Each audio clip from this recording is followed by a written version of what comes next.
Hello.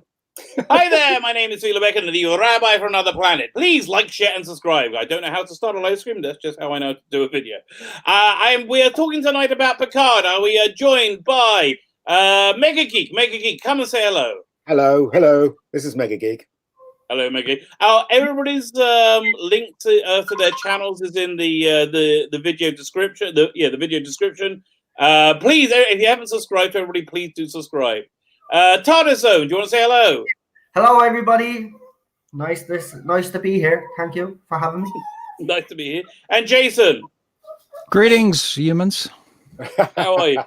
Jason, I like the background to your video. How'd you get that? Thank you. It's just something I found on YouTube. I was looking up moving backgrounds. Okay. And, is that how you do it on YouTube? That's I use a program called OBS. Just incidentally, and that's what I'm linking. That's what I'm running this through. Yeah, you'd be good at all that technical stuff. They made, man. I wouldn't have it the first iota. Oh, it's pretty easy. I think you'd get it, but it's good. Okay, shall we start like plowing into the episode? Should we do an overview, or should we talk about what we like? Do a brief synopsis so people can know what the episode's about.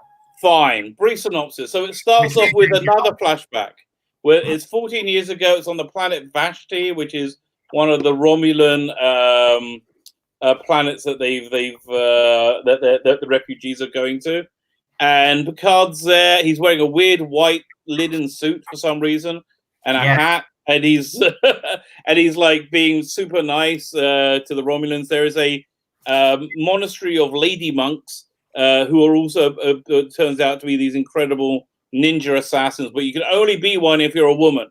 Yeah. And they have a boy there they're looking after who's now Picard is okay with kids, which I kind of like that bit. I like the character development that he's comfortable with kids, and then so he's hanging out with them, and then he gets a call about the synth attack on Mars. And he beams out. And at that point, I was going, oh, yeah, let me see a transporter room. Yeah, let me see him go onto the starship. No. We don't get that. And then, so then we get the titles. We're into the main story. We're on, what's the name? The planet? No, not the planet. We're on the spaceship he's on. The ugly-looking spaceship, that one. Yeah, I forget what that one was called. Does anybody have a clue what that bloody thing's called? Because I don't. It's called the ugly-looking spaceship. That's what it's called. Yeah, and it's really stupid on the inside. I hate the design of it. So it's him and Girardi are having a bit of a conversation, and then Raffi walks in all pissed off that they're stopping at the planet Vashti. Yeah. And so she and then the other thing that really makes me crazy. They do anything they can to make Patrick Stewart not be on a starship. Yeah. Instead, his holographic recreation of his chateau in France. Like, really? Can we just get some stars whizzing out?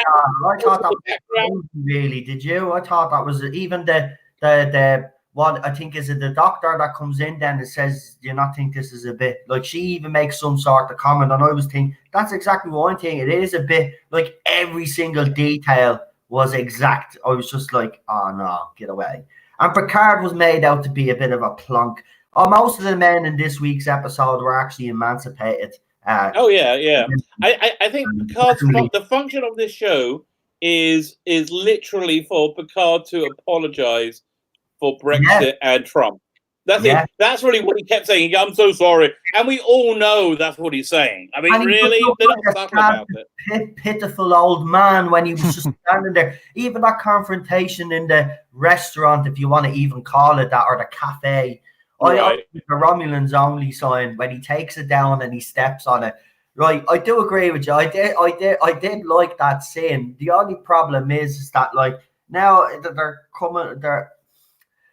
they're going down this route now, and I don't think you can stop now. Do you know what I mean? You have to kind of continue this thread now. You can't just say there's a divide, and you know what I mean. Now this ninja fella is at the killing this Romulan now, so there's gonna be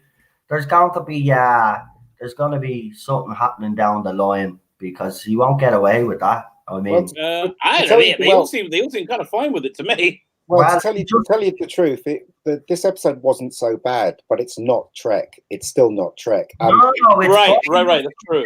Nothing's really happening. You're waiting for something to happen all the time, and even the battle scene with the ships was. I agree. I don't like the ship. I don't mind the ship Picard is on, but I didn't like. No, I hate it. I don't mind the ship that Picard is on. I can understand why they've done that design, but I would like to see him like Rabbi. I was itching for him to just appear on the stage, even a flashback. Yes, just for a second. Put him in costume. Because like Jonathan Franks, is that his name? Frakes. He directed this episode, so he was his number 2. So I was thinking maybe they'll put a little reference in there. Well, chose the number 2. A little backlash, as he said, a little flashback. But no. You know what really bothered me is the beginning when you saw Patrick Stewart in his white suit, and then halfway through the series, they goes, "Oh yeah, you look a bit old," but you look the same. Yeah, exactly. Yeah. The lady monk. Oh wait, guys. So let me carry on with the recap because there's not much to recap. Sorry. I forgot. So okay, so then we flip to the Borg cube. We have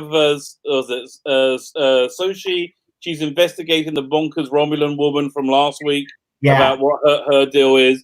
And then Picard arrives on Vashti. No one's happy to see him. He has to bribe his way to transport to the surface. The planet's covered with like the planetary defenses that if you go near it, you're going to get shot by it. So he goes down to the planet, and things are not as peaceful and nice as they were before. Yeah. They don't like humans, and he goes to see the lady monks.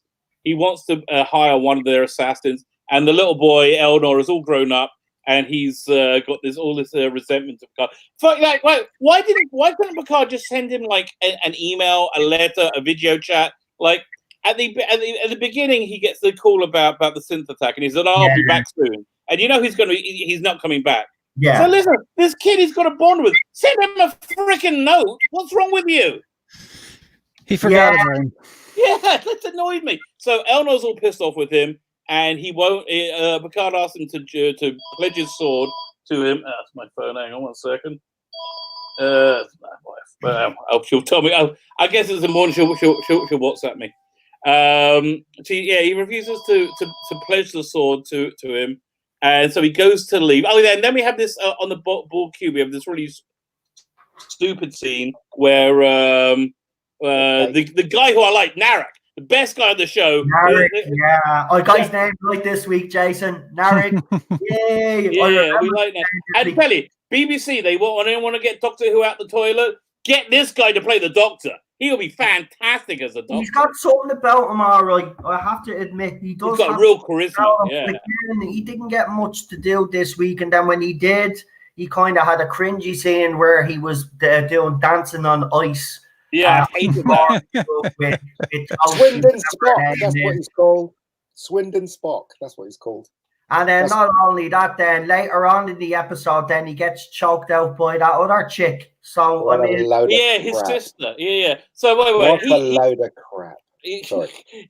He knows his that Sophie is faked, and she didn't really come when she said she was going to on the ship she arrived on. And so they got that going on.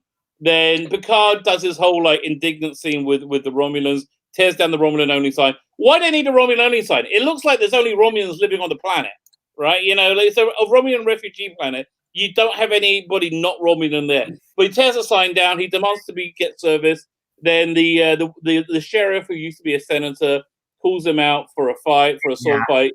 He throws his sword down, and then Elnor shows up again and whips the head off the guy fighting. And again, I like the Elnor stuff. I personally really like it. It's very Lord of the Rings, but I really, really, really liked him. I thought he was good. It's probably worth mentioning, though, that what happened was in between, between him deciding he was going to leave and Elnor slicing that dude's head off. He basically confronted Elnor and asked him, "Look, would you bind your sword to my cause?" And Elnor basically declines, rejects him, and then he goes and gets into a fight unwittingly with the Romulan dude that you just mentioned, and Elnor decides at the last minute he's going to step in And you knew that was going to happen. It was all yeah. But I mean, I just wanted to throw that in there in case anyone's just bad script writing. Yeah, it's oh yeah. So then they go up to the ship. Then you have the big action scene where you have the clunky old warbird, which is like knocking the crap out of this clearly newer and more advanced ship. You get another hologrammatic crewman who also looks like Reyes, and the ship comes to save them, and the ship gets blown up. Sorry. And feel better for that? Yes, I do. Sorry, guys. Very unprofessional there. Very unprofessional. There you go. And they managed to get the pilot off the ship, and it's 709, who has never shared any screen time with Picard. And Picard's like, you know what though? I know they ended with that, but I actually love the fact that she popped it, because I have to be honest, right? I was obviously, when Voyager was growing up, I was a young man in me 20s, so you had the horn for her. Screen, I was very influenced, but it was great because she is a talented actress, and she always She's good. And I love her episodes, especially in Voyager and along with the Doctor. I think those two characters in Voyager got the most character development in that show. So to see her in this is weird. I do agree with you, because she spent no screen time with him. But she's not wearing a costume now, is she? She's obviously gone wrong. Well, though, you probably want to be grateful for that. You know, it's been how many years since Voyager? No, she's still fit, mate. She's still fit. Let me tell you. She's a very beautiful person. I don't think she's up for like skin tight spandex anymore. I just, over 50, it's going to be tough. Anyway, her character has changed. Anyway, some of our Borg implants have been taken out, so she's going to be more human. So you won't see her in that. But she's always been a great actress, and I've always liked that she's ever been in. She's totally an asset to the show. That detective series that she was in for a while, I watched that because Jerry Ryan was in it. She's a very good actress. So I'm looking forward to see what they do with our character. I hope it's not just a one-off. I know she'll appear next week, but I hope it's not a one-off kind of cameo, and then we don't. I'm sure it is. I'm sure after next week, we're not seeing her again. I love the way she said to him, though. But again, it was like, it's your fault, Picard. It's like, you owe me a ship, Picard. You owe me a new ship, Picard. Yeah, oh, God. I did all the apologizing. I hated it.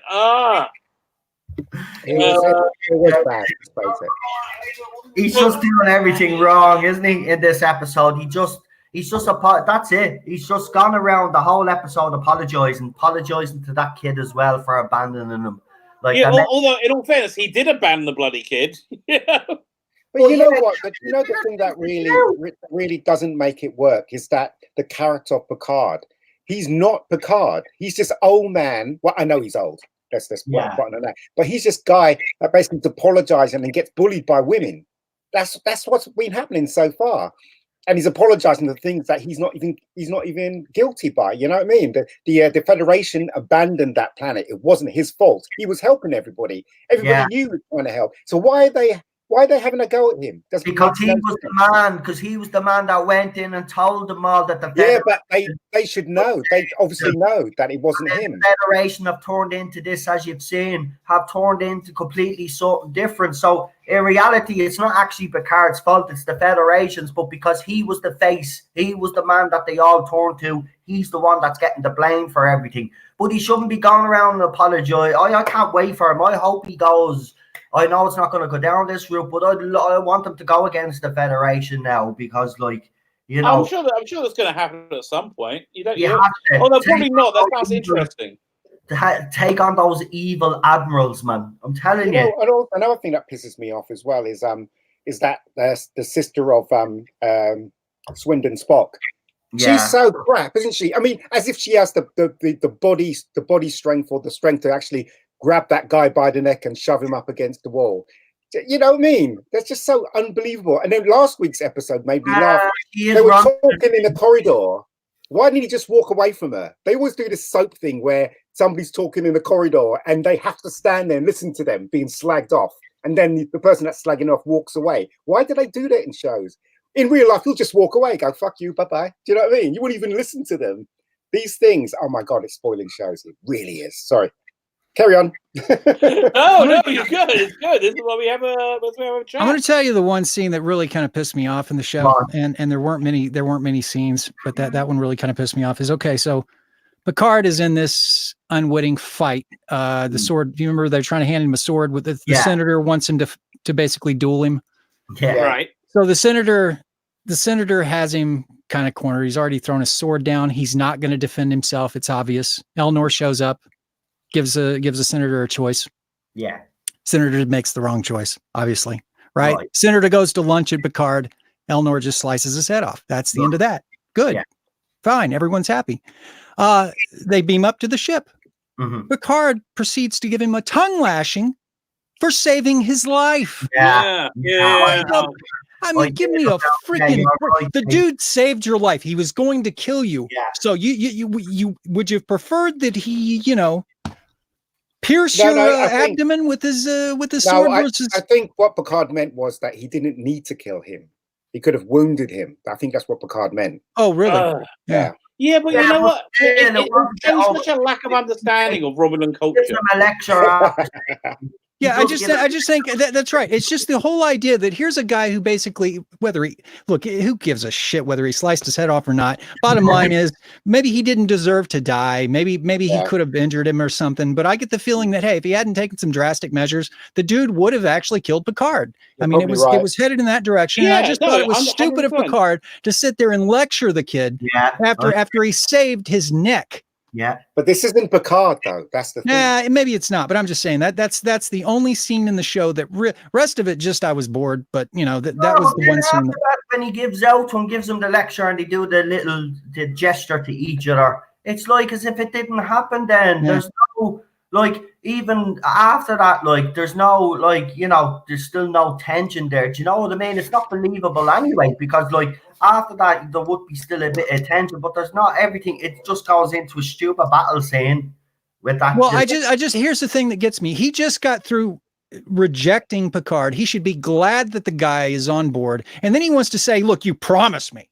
Yeah. Promise me you won't. It's like, dude, hey, look, you should be happy that the guy's deciding to, be on board with you. Yeah, he lopped the guy's head off, but whoop-de-doo, you got what you wanted. Does that not mean something to you? As everybody said in the panel as well, he did actually abandon the kid. So I mean, so I guess, but that didn't. Look, the kid was the kid. He was supposed to go find. They were supposed to go find him a home somewhere. I mean, it was like a nice gesture, like I haven't forgot about you or whatever. I really, if it had been me, it'd been like, yeah, I mean, you're a great kid. I like you. This and that and the other thing, and I leave, and I've got shit I gotta do. I'm sorry I didn't write you your email, but I got shit that is on my plate, and I'm the captain, and I'm busy saving the galaxy. I'm sorry I didn't write you your email, but I didn't know that you took it a little more seriously than I did. I mean, it was a nice. Anyway. Yeah, another thing that really pisses me off is when Picard gave him the book, he gives him this book, right, written ages ago from our standpoint in time. Why isn't he giving him a book that we don't know about? So or something that was more because. They're way into the future. What is the fuck about the 20th century? Why do they keep going back to that? About human books, because the book that he gave him was about the Three Musketeers. He wouldn't know anything about human, right?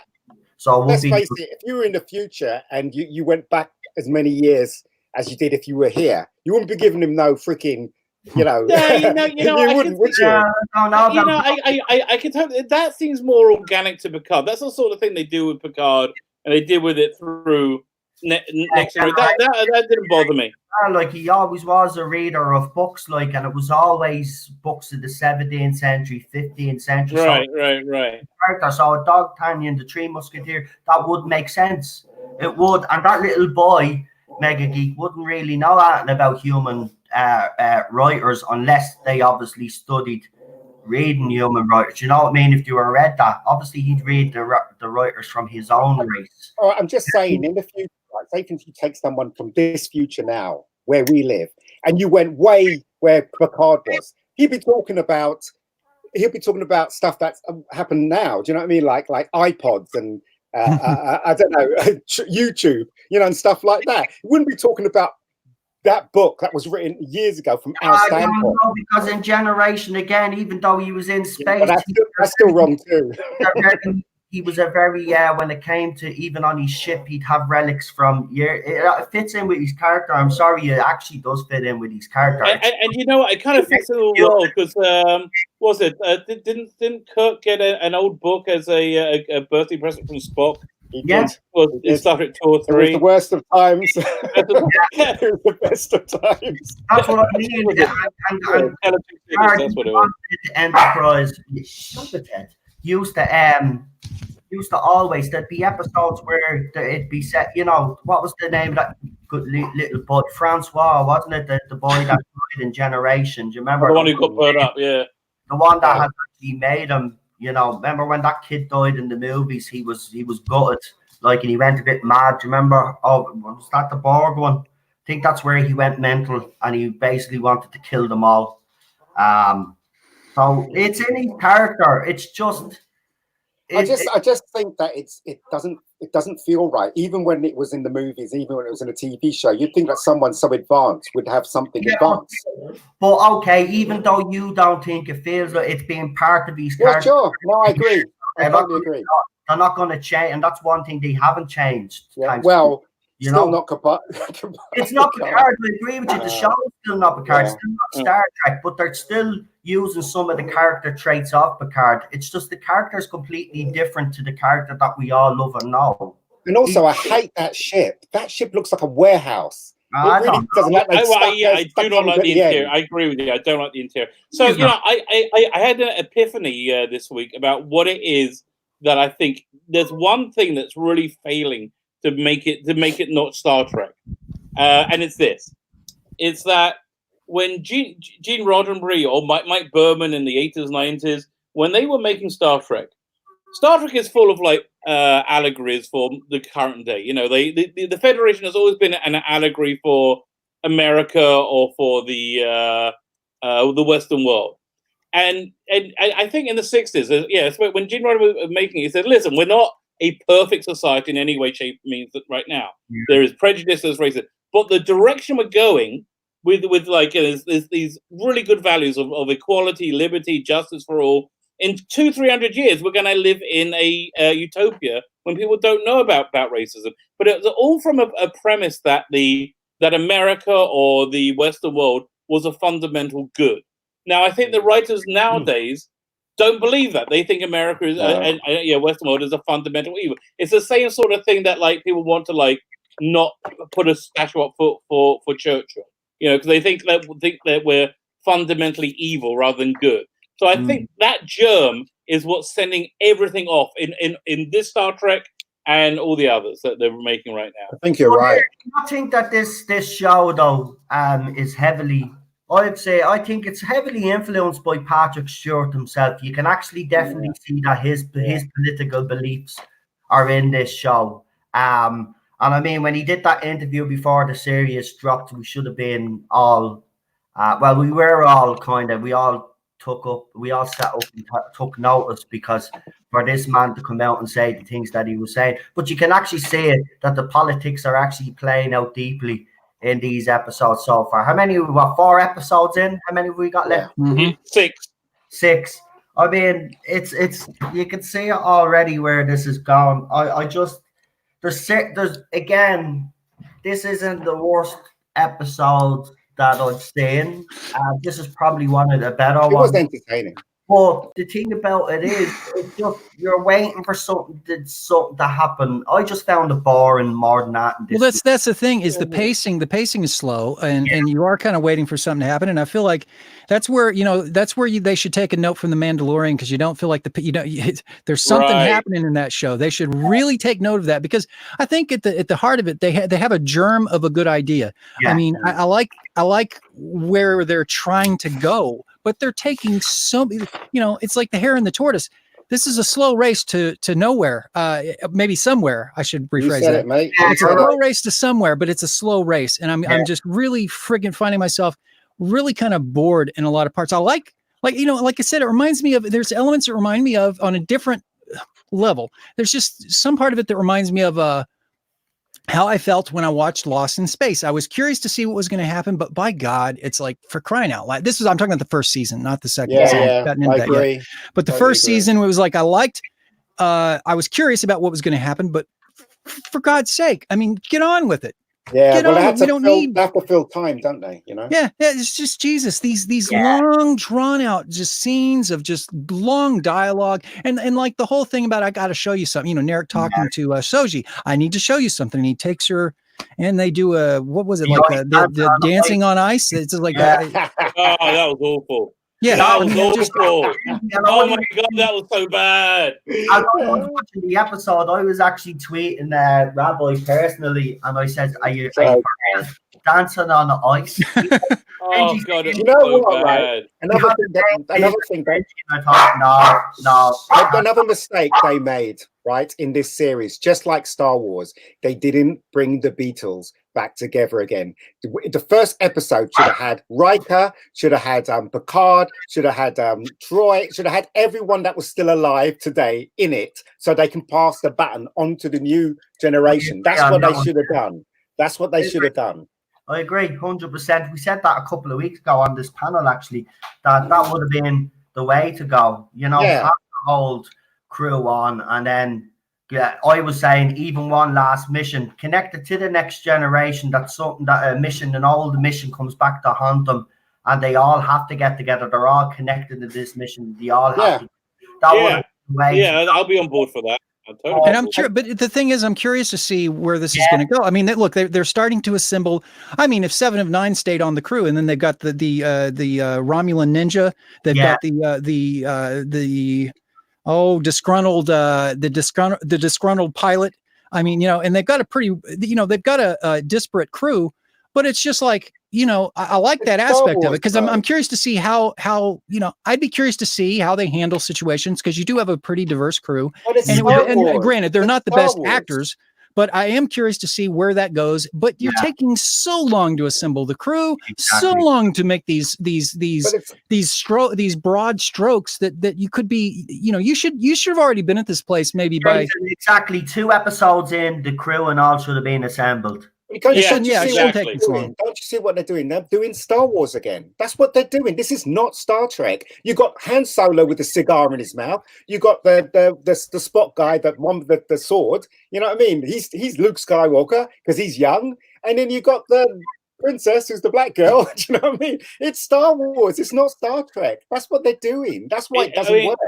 I mean, Kurtzman Trek has been much more Star Wars in general, just because they think it's going to be better for them, you know. It's although I tell you, Jen, you had a very good point there about Mandalorian. The reason it worked because it was episodic, and they delivered something in each episode. If you're gonna serialize something over 10 weeks, then you better make it episodic. If you're gonna do it like this, you need to dump it in one go. Yeah. Well, the problem with, you know, like, for example, The Mandalorian, you feel like you're getting chunks of activity. They're not dragging it along with, yes, you have dialogue, but but a lot of the dialogue just comes in small little sections, and then it's complemented by sections that have some action or some relevance, some big piece of the story is revealed for that particular episode. Yeah, and that's what really is happen. It just isn't happening in this. So you're just getting these broad strokes of dialogue intermingled with and it's not even about action. Just do something, put in a broad stroke that actually propels the story forward in a big way, rather than you just throw in these little tidbits, these little breadcrumbs that lead you slowly to the. That's exactly what's annoying me. Those little breadcrumbs, some of them are actually decent, and you just wish they were explored more. I mean, the Borg cube seems to be the most interesting aspect. I don't know about Jules. And Narek, I think so, yeah. Jason's been saying it for weeks now, but Narek is definitely going to be one of the most interesting characters in this. The only problem I didn't like is this week, he was basically, you know, he was choked out and he was emancipated. He was basically brought down. This is what they do. You can't have a strong male lead, you know. Even that ninja young fella, he's going to have his comeuppance in some way during this series, where he's going to have to face. He's off kicked by 7 of 9. But Jason, I agree with you, mate. There's few breadcrumbs, like there's few little things, and that's what's annoying me, because, you know, if they get it right, Kurtzman though is never going to get it right. That's the thing. It's too slow. It's too slow. That's right. I agree. It's way too slow. Yeah. And as I keep saying, Picard, I watch this show and I see Patrick Stewart, but I don't see Picard at all. No. I see this person that's imitating Picard, because Picard is, even if he's going to be 92, wherever he is in the show, he will still be strong in spirit and in mind. He just seems to be this person that will just, people tell him off and he just take it. Do you know what I mean? Yeah, he's never like that. Yeah, I think part of it is that there's the writers in Hollywood are into like weird sex stuff and like the whole choking out stuff. They think is hot. I think they think it's kind of sexy. Like having him be cut to the mass. I think they're into that sort of thing. That's what I really. It's like fake sexual tension as well, though. It's not even natural. I mean, even the scene where what's her name, Toshi and Bright Eyes, I'll call him, Narek. When they do that little dancing thing, they have a bit of a kissing scene that seems a bit, over the top. And then the choking out scene, it is cringy, because you think, if you were to watch this and didn't know that this woman was his sister, you're saying there's a bit of sexual tension between these two. Well, I think that's the point. I think they were trying to say that. They're just weird, strange people. Yeah. Well, it's an incestuous relationship they're trying to imply. Yeah, right. Like it does look. Still, she wouldn't be able to hold him like that. He'll just throw her off. I mean, look at the size of him. Look at the size of her. You keep forgetting she's Romulan. She's not human. And so is he. Human terms, Romulans have but so is he. Stronger than second. So is he. Yeah, isn't Narek a Romulan too? Of course he is. Of course he is. So I mean, they're brother and sister, so I would think that he would have the same. He's a man, but then again, in that world, a man doesn't have the strength that a woman would have. She has something over on him. Power. She has something over him. Yeah, she's a woman. She's terrified. Terrified of her. That's the only difference. She's a woman, and in their universe, a woman is more powerful. That's why that's why men get their butt kicked by these women in the show. I guess so. That's why men can't be the ninja assassins. Eleanor is the first male to be one of the ninja assassins. What about when the three women were talking? I think it was the second episode, and you had all those JJ flares. It was three women. You can't tell me that in the Federation now it's run by women. There's got to be one man as a general or something like that. Why didn't they include a man in that bit? Which, oh god, so annoying. Honestly, seriously, these shows should be thrown in the bin together with Doctor Who and the rest of them, because they're fucking with our stuff. That's what they're doing.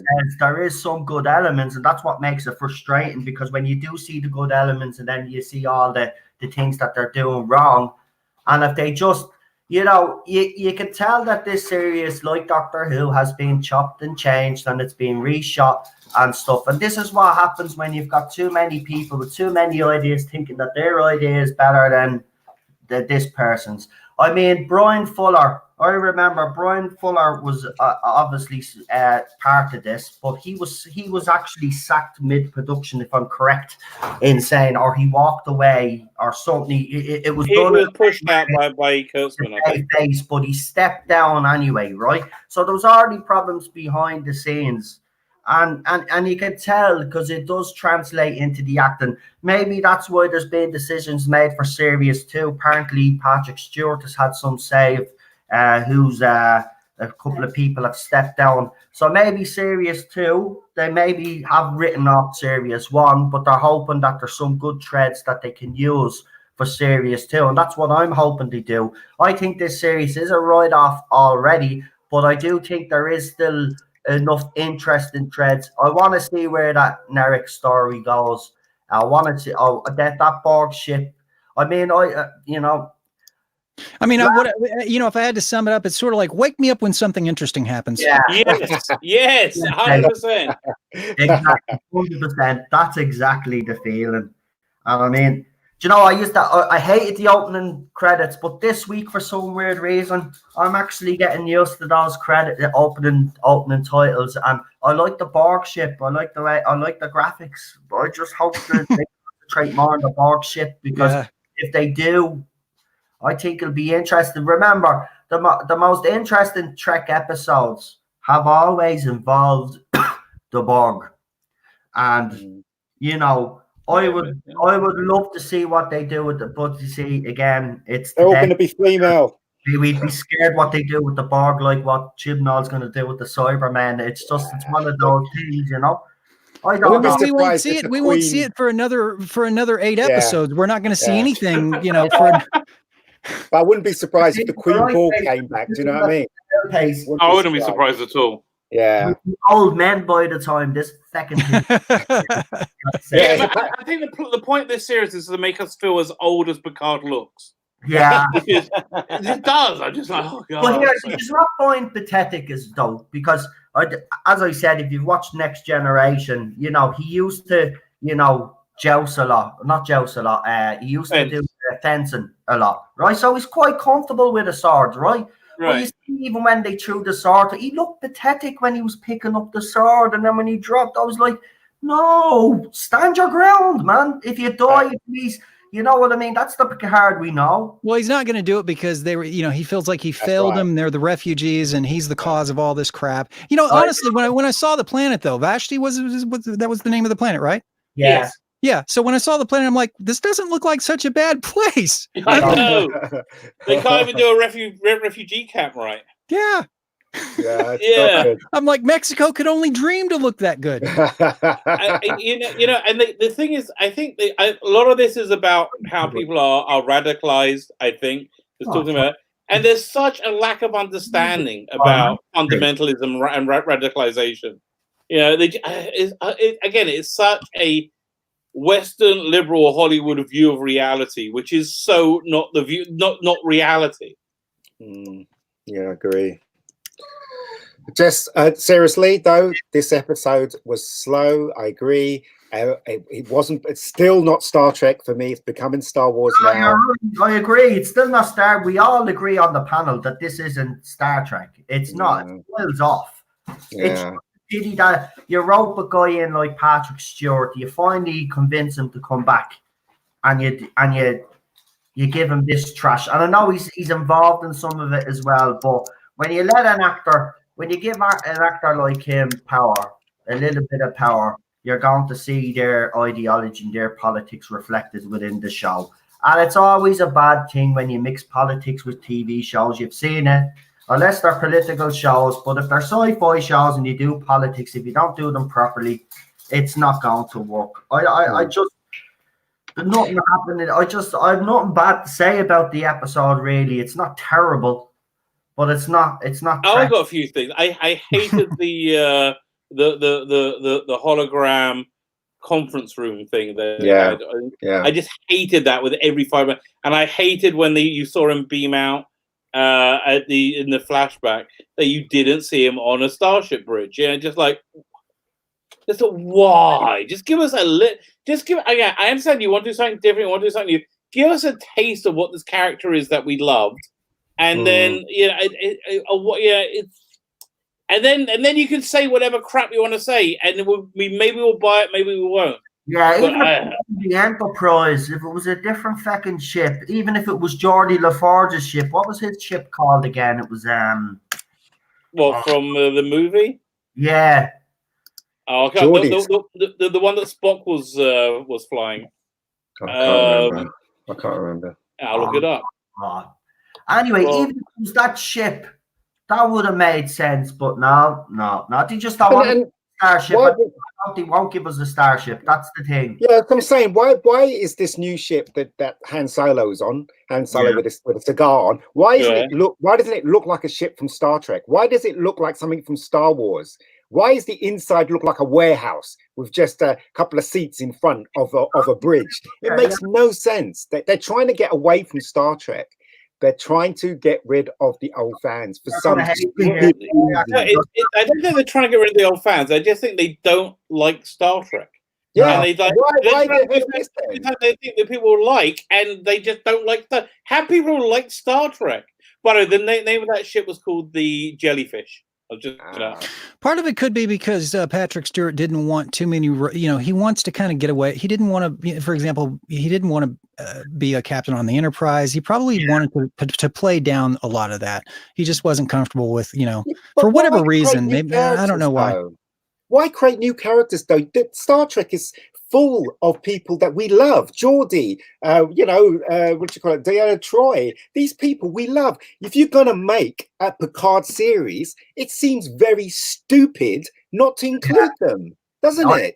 I mean, you know, something that was really great about the original series movies, especially 2, 3, and 4, was seeing them as they were older, having to come back and do something, and seeing how these characters grew. Yeah. And again, I think the essence of Star Trek is always the camaraderie between the crews. It's never one individual character. That's right. And so, like, look, we're 4 episodes in, we just got the crew together. You know, exactly. Well, this is what they should have done. We all agree, right? It should have been the people that we know, and then they pass it on. Not this. Well, I really don't think they should have passed the damn thing on at all. Just keep there's no point. There's no point. Look, if you're going to have a show called Picard, make it Picard. Make it the guy that we remember, instead of trying to make this hybrid. It's not even like a hybrid. It's less Star Trek than anything else. It's just got little splashes of like, here's a little something of I mean, you got the Borg cube and you got things that are reminders, but it doesn't feel like Star Trek. There's a lot of things in it that just don't have the trademark Star Trek feel or the visual element. Right. It's all, look, if you're going to call it Star Trek, if you're going to have the name Star Trek in there, don't go half-assed, and because they're not even go half-assed. It's like a quarter-ass. They're not even doing. They're not. What did Half Bennett say to William Shatner when they were making the second one? Because William Shatner was worried that he was too old to play Captain Kirk, and Half Bennett said to him, "Do you know what I mean? We're going to work. It's Kirk, but he's older. This is the point of the movies. He's older. We have to deal with that." And then when they did the third one, then the fourth one, he's a lot older. So why didn't they do that with this crew? Why didn't Riker's older? Let's make him older. Let's deal with that. Well, instead they do this. I mean, I think when he has his cameo, they talk about Jonathan Frakes said he was terrified to go in front of camera. Why?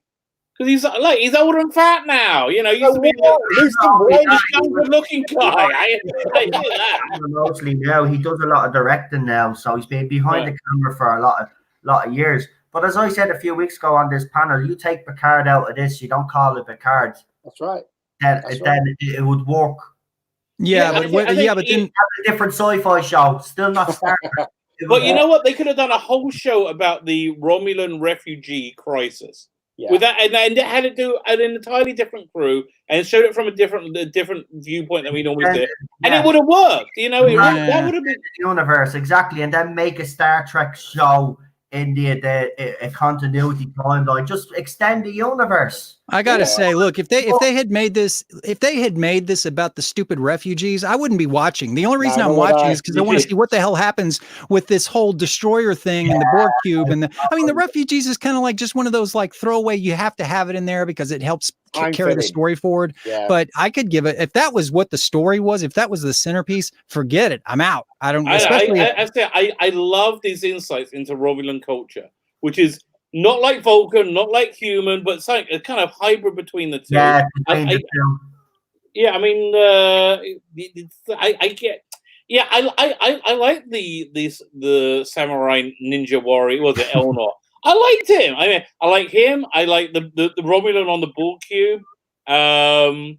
I kind of like Captain Reyes. I hate the smoking. I like I don't know why everybody has a thing about Han Solo. He's Han Solo. He's not even, are you kidding? He wouldn't even qualify to lick Han Solo's boots.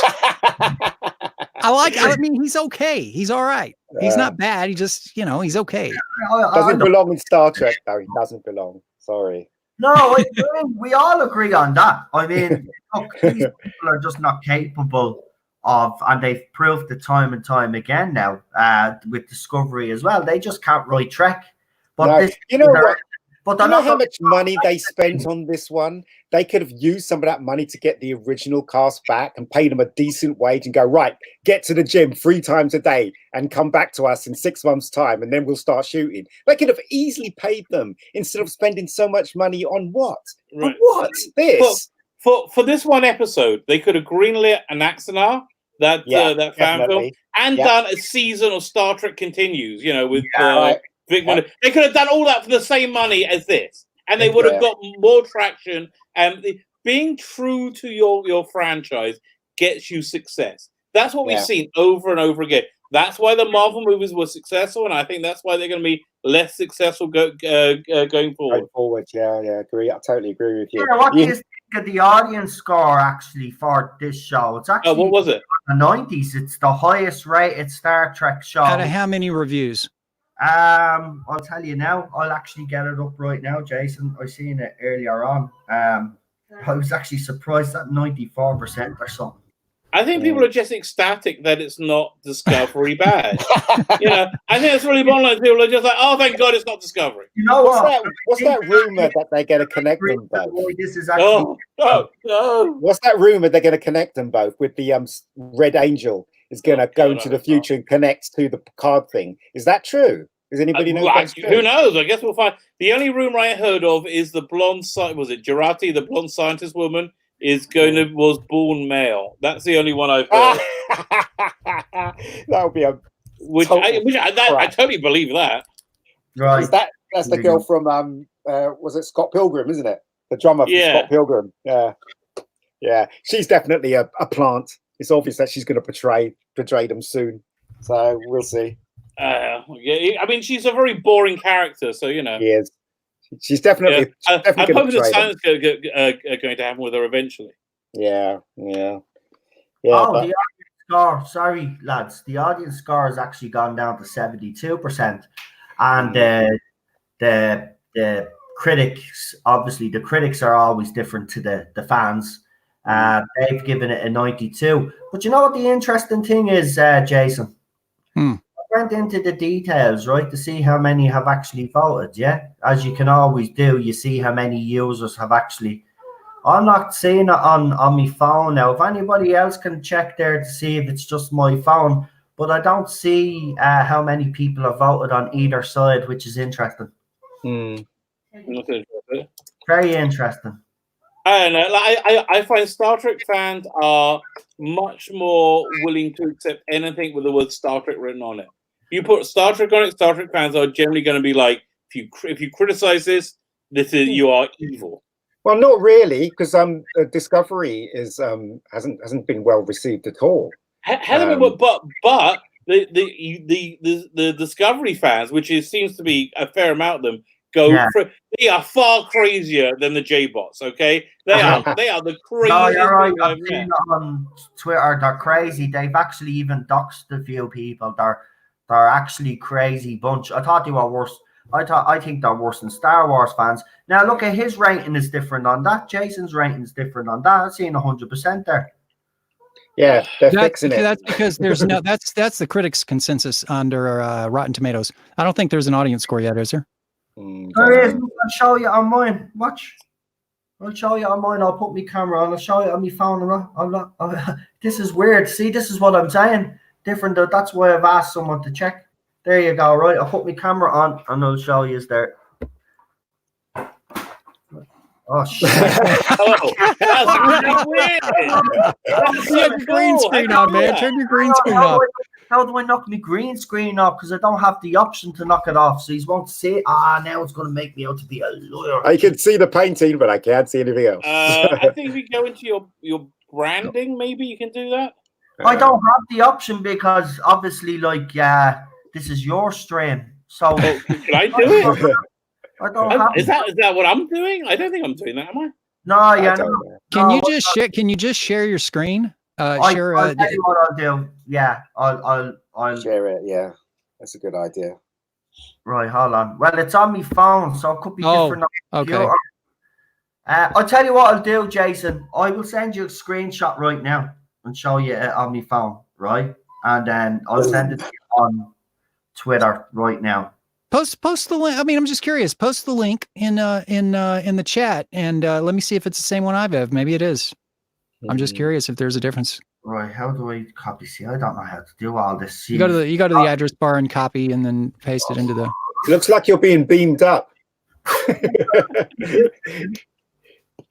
Oh Jesus, yeah, it does. See, I don't have the lighting on today. I because, you know, I was out last night, had a few cocktails, and it was a good night actually. We went out. It was Valentine's. Well, we went to the Hard Rock Cafe. Yeah. Oh yeah, you look like you guys have fun. I saw you on Twitter. Yeah, we did. I can only send this on. Now wait, on mine I see it says 7.67 out of 10 out of 12 ratings though. Have you got it there now? Yeah. Well, if I click on details, hold on a second, I'll show you. Right here. One second here. And then Jay, there, I've sent it to you, Rabbi. And if you want to share it on your screen to show what's shown on my phone. Okay, one second. How'd you send it to me? Send it to you through Twitter. Actually, I was supposed to send you a screenshot as well. So there's the screenshot I got. I took as well. Does anybody know about the Doctor Who thing on Amazon? I couldn't believe it. I was searching through Amazon. Yeah, that's what's it called again? Time Travel TV. They did all those documentaries on. Amazing documentaries. Absolutely amazing stuff. Everyone's interviewed. Almost everyone from Doctor Who's interviewed. It's really good. If you guys get you guys have. Only Noel could get it because he's in Ireland, right? You can get Amazon, can't you, Noel? Yeah, we can get Amazon here. Yeah. There's some really good documentaries on Doctor Who. The UK one. Here, I'm going to try to share my screen, see if this works. Share screen. Hang on. Okay. Telling me a bunch of tips. What not to watch Star Trek? Yeah, here we go. Oh, there you go. That's weird. Dun, dun, dun. You can see Rotten Tomatoes right there. Yeah. Yeah, that's strange. See, that's what I'm saying. It's strange because when I do check on my computer, which I'll do for you now, Jason, I bet you it's probably the same as your computer. On my phone, it's weird. Could be. I mean, it could be. I'm not sure, but for Doctor Who. Bostrak's here. Could be a regional thing. I mean, I don't know if it's a regional issue or what. Bostrak, how you doing? Bostrak, how you doing, mate? Thanks for stopping by. Hey, Bostrak. Bostrak, how are you? He's dead. He's okay. I'm sure when I think it's Mike. I'm here. Mike's on now. Oh, he's there. You're there. He's here. Yay. How are you? How is everyone? So I can't stay too long, only about half an hour. My life is completely crazy at the moment, but I figured I would stop in and say hi. So how's everybody enjoying Picard? Wonderful. Great show. Really? Oh, man, I'm telling you. This is the best ever. This is the best Trek we've ever seen, Trek. The best. Absolutely fantastic. We're only messing. It's a pile of crap. Well, Jerry Ryan hasn't aged, so I'll give it that. Yeah. Shame she's not wearing a costume, though. Again, she's wearing a lot more layers than she was on That's right. On Voyager. Yeah. It must be colder on the on Captain Reyes' show. Yeah. Although I will give it this, episode 4 looked better, only because it was written by Jonathan Frakes, but everything else, including the dialogue, was just as bad. Yeah. Yeah. But Bowles, didn't you hate the? Maybe you didn't actually. But it was. I hated the hologram ready room conference room thing. So they I hate every character on the show outside of no, not the character. Instead of having them look like they're on a starship. Oh, you mean they recreated Picard's office? Vineyard. Yeah. Idiot Chateau. Ugh. Why though? Why would they do that? Because they don't want to show Picard on a spaceship, and also they want to shoot everything in one go. I think. Yeah, I still can't get over. It's symbolically, visually, the fact that Picard is almost a supporting character on this ship. It's just odd. They have him sitting over to the side, and it just looks ridiculous. Yeah. And am I the only one that noticed that? The bearded Romulan guy, Captain Guy, and Imposter Spock all look exactly the same. They do. They do. What's it with the beards? I don't know. I don't know. Well, I guess it's a 24th century. Masculine toxicity. Is that what it is? It's I don't. Well, there are many problems with this show. But the biggest is the supporting cast across the board is just god awful, like terrible. And it's all awful. Hmm? It's all awful. Let's face it. I think I could probably do a top 50 list of the main problems with this show, but a major problem that I have is this is at least 5 years too late. Yeah. Because Patrick Stewart is too old to be playing Captain Picard. One of the things that, and I've gone back to watching some of the Next Generation episodes, and this is definitely not the same character, but one of the things that made Picard such a strong character was his voice, because Patrick Stewart always had such a strong, imposing voice. Yeah. Now it's a shadow of its former self. And you can see he's trying. It sounds like Captain Picard with an oncoming case of laryngitis. And, it's not to slam Patrick Stewart. We all get old. We'd all be lucky enough to, make it to his age. So, but it's 5 years ago, he could have done it. When he was doing Days of Future Past, he could have done it. They waited too long. And now one question we know, is Jerry Ryan going to be a regular on No, I don't think so. Yeah. I reckon she's in this episode, next episode, and that's it. Why do you think that? Why do you think she isn't going to be a regular? Because I think we've seen all the shots of her. They've shown they didn't show her much going on with her. So I think that's probably it's the same with Frakes. I don't think he's going to be in it much. In Jerry Ryan's case, fortunately, she hasn't aged enough that it would be an eyesore. So in her case, I don't know. I could see her being a regular as part of the crew, because she would make a nice addition, in addition to the Romulan ninja and the disgruntled captain of the ship. You see, that's the main reason. It was a good idea. Well, so what's going to happen is that Han Solo fella is going to get killed. Picard's going to die, and then Jerry Ryan will have to take over. So it's all women running the ship. That's probably what's going to happen with the show. That is true. Although, I guess 7 of 9, she joined Voyager in 1997. So 23 years ago. But one thing that might be interesting is, because 7 of 9's arc was always regaining her humanity. So I am kind of interested in seeing that arc. But if she does become a series regular, then this would be the second time this character has been used to save a show. Yeah. Keep in mind, before 7 of 9 joined Voyager, the ratings were in the absolute tank. The show probably wouldn't have lasted another season, and Kate Mulgrew absolutely hated Jerry Ryan's guts, to the point that there's rumors that she wouldn't even let her use their bathroom. That's because Jerry Ryan was gorgeous. Yep. But look what it did to the ratings. I'm like, exactly. I'm not trying to be misogynistic or anything, but I was bored as hell during season 3.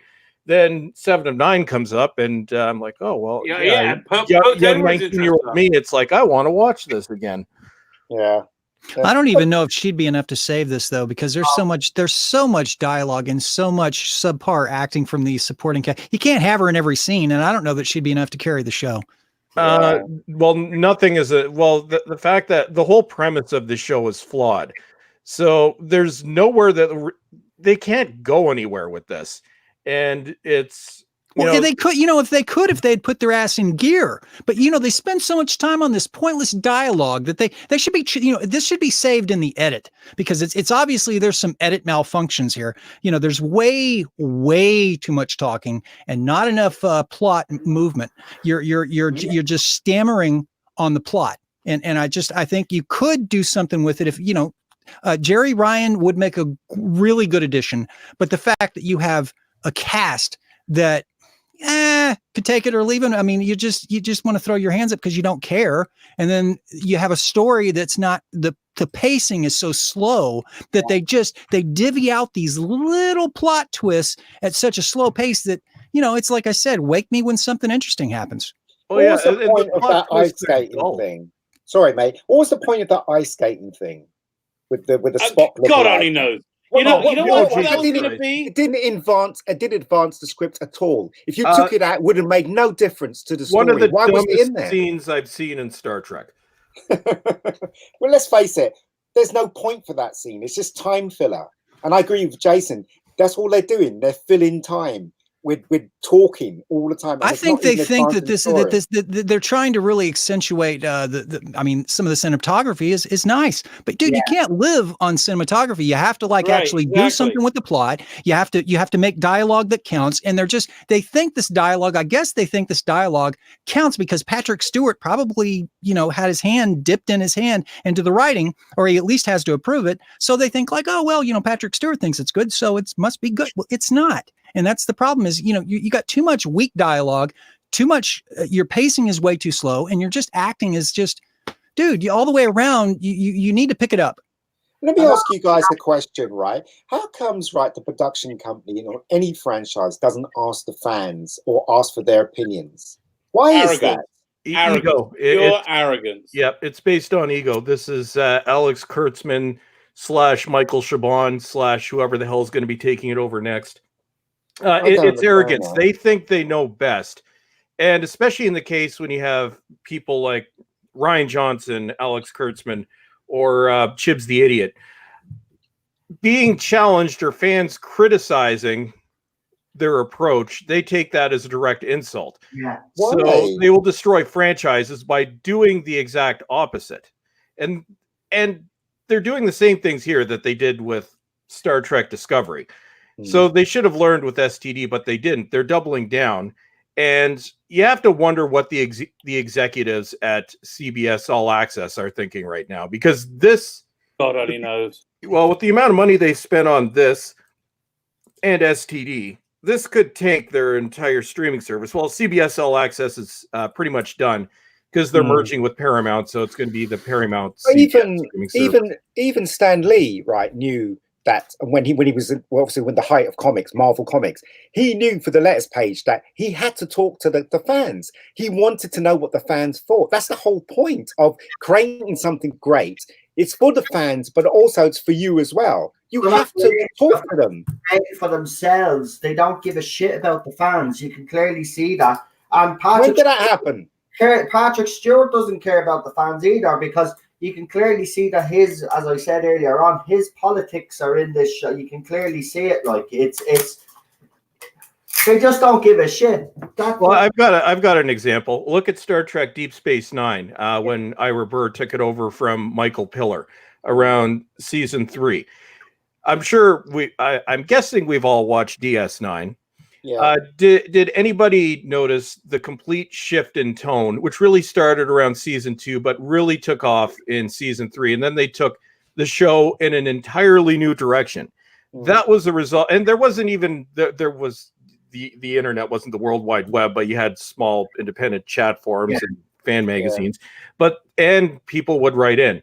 The change in DS9 was a result of fan criticism of the first season and really the first half of the second season, where and we could be honest, DS9 did not begin well. That first season is very weak, but that was a result of fan reaction, and at the time DS9 became my favorite show, but near the end of season 1, I was bored to tears. Yeah, that was the result of fan feedback, and it worked brilliantly. Of course, they did kind of do the Babylon 5 thing, which I did not know at the time because we didn't get Babylon 5 in my area until both shows had finished.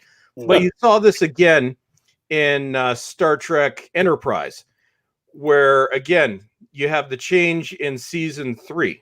Now, it was also, at that point, they knew the show wasn't going well, but it was an attempt to save the show.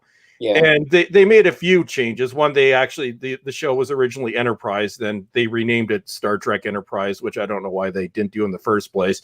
They didn't change the god-awful theme song, but at least they re-recorded it and upped the tempo.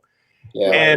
And the same thing with Enterprise. It was the same issue that you had with really all Star Trek series had this problem in the beginning, but it was really bad with Enterprise, where this show was going nowhere. And every episode, it was often I didn't even finish episodes because it was like watching paint dry. And no, it was actually like watching the paint after it had dried.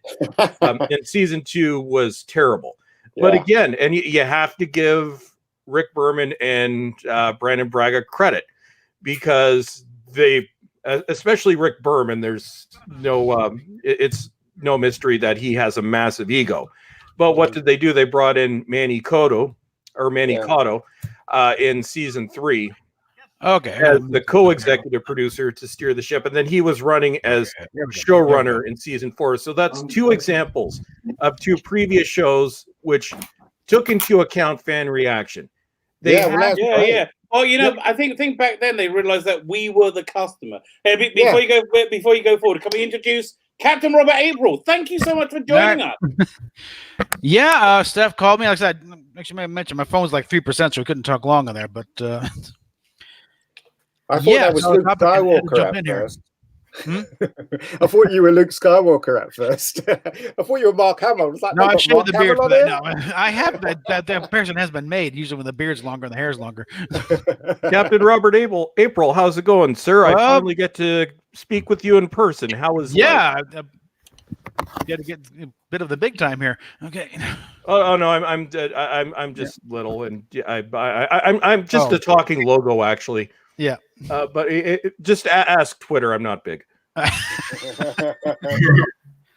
Okay, something happening. Okay. Yeah, so I'm just trying to add you to the video description. Okay. Edit. There we go, Captain Robert April. There we go. Dun, dun, dun. All right. So, bring us up to speed. What's your overview on Picard so far? A lot of wasted potential. And also too many callbacks to stuff that people don't like Kelvin stuff and Discovery. It's like, I think when Picard walks into Starfleet Command and you see the disco prize in the hologram, but that's it. They just chain themselves to that anchor. So no, forget it. Okay.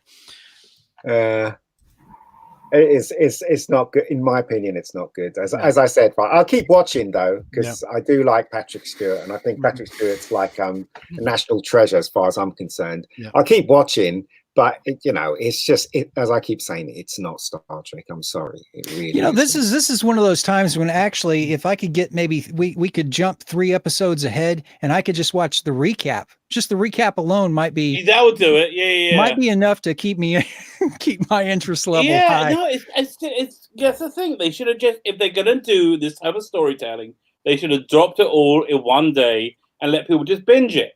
This kind of like 10 minutes of a story, like these teeny tiny segments of stories, it's not enough to maintain the interest. Yeah, that's about right, Rabbi. I totally agree. That's a really good point. It's about, you get about 10 or 15 minutes of an actual like moving story.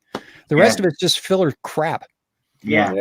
Well, here's a question for everyone, and I touched on this earlier, but with the Next Generation, it's kind of, I go through cycles. I'll go through a few years without watching it, then I'll watch it again. About 4 years ago, I picked up the complete series Blu-ray set and been slowly working my way through it. But I know, or I'm pretty sure that we've all watched TNG. Last night, after I got home from my really exciting 14-hour workday, being exhausted and barely able to speak, I put in Chain of Command. Oh boy. And great my episode. God, can you tell the difference between what we had then and what we had now? Mm-hmm. But are you guys getting the same feeling? Just you almost get depressed watching yes, TNG, 100%. even the first season. I'm right there. I mean, I was watching the episode where Data was in court and he was fighting for his freedom. That episode was brilliant, absolutely brilliant. Episode. And it was all in the ship as well, right? So, and you watch this shit and you're like, all right, it looks better and it sounds better, but it's not Star Trek. It's just complete. It's style crap over substance. A lot of style over substance. I was craving Star Trek so badly after last week's episode. I watched Of Gods and Men, which I haven't seen before, and there's only like this really awful low def copy of it on YouTube. And it's like so desperately needs a makeover,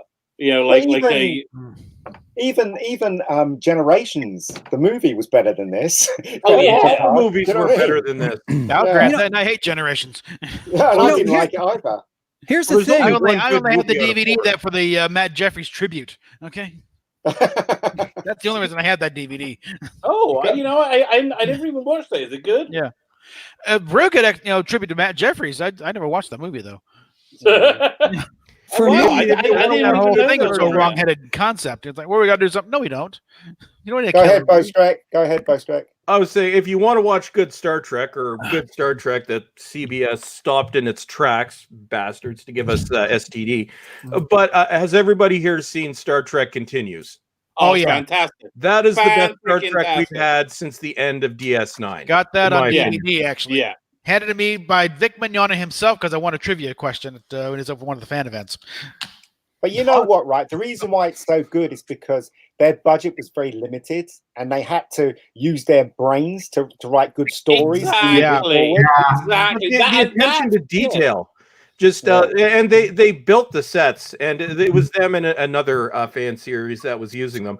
But they actually they bought a warehouse, didn't make any money off it. It was they raised money, but it was a not-for-profit. But they went in and just when you watch that, the level of detail, they rebuilt the bridge, they rebuilt engineering, they rebuilt corridors, they had other kind of their stage 16 version set. But when you look at it, even the lighting, where they studied the original series, they managed to get the lighting back. And when you get the lighting right. And when you look at Star Trek, the original series, it's very much of its time visually, because at the time they were trying to sell color televisions, which is why it's so colorful. You know, it's like Batman and Robin or The Prisoner or anything else from that time. But NBC was owned by RCA at the time, so yeah. RCA and just as importantly, you know, the pacing of Star Trek Continues is great, and they could take a note of that for a lot of these new shows anyway. Yeah.